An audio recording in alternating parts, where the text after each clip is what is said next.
Welcome everybody. I am really honoured to be here with you all tonight for the launch of Cure Kids in Australia. Cure Kids is currently the largest non-government funder of child health research in New Zealand. The launch of Cure Kids will provide funding to the best child health researchers across various research institutions nationally and will tackle multiple health conditions affecting children. My number one priority tonight is that I'm going to introduce Cure Kids and the difference we've been making in children's health and our vision here in Australia. How did we start? Well, it was about 40 years ago. New Zealand had one of the highest infant mortality rates in the Western world. And a district governor at Rotary at the time said, that's not good enough, Rotary should do something about this. And thus the Child Health Research Foundation began in New Zealand. The goal was to fund one professorial chair in children's health research at the University of Auckland. Fast forward 40 years, and we're now very proud that we have 4 centres of excellence in children's health research, 4 professors that we fund in perpetuity. That's with $5 million behind each of them, and that is so that our children's grandchildren can benefit from children's health research long after everybody in this room is gone. And our mission, to improve the health of children through research and its outcomes. This is about improving children's quality of life through better treatments, prolonging their life whilst we go for that really, really big job, the cure. Quite simply, we want to cure kids. And we can only cure kids because of people like you in the room supporting us and supporting this launch into Australia. Our vision is to be a credible international funder of children's health research to find cures for kids.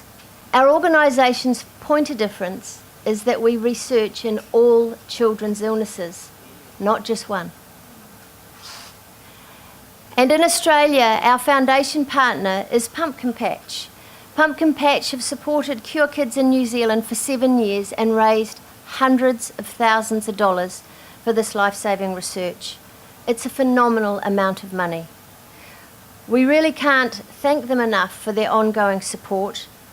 Finding that cure can never be described as simple nor swift, which is why we fund these world-class senior research positions in perpetuity.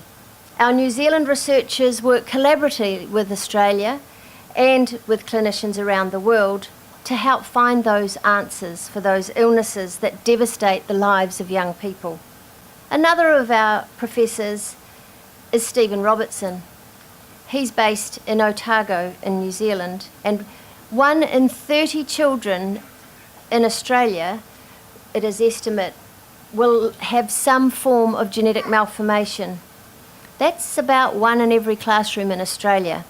He has been doing a lot of work in areas, collaborating again with Australia in biliary atresia, which is a rare liver disease, cancers, kidney disease, bone healing, and a lot of the different genetics that are some of the rare genetic diseases.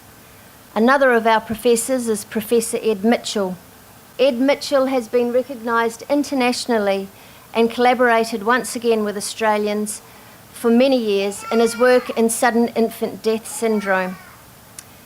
Cure Kids helped fund the New Zealand Back to Sleep campaign, which then went worldwide, the result of research undertaken between 1987 and 1990. We have had some triumphs.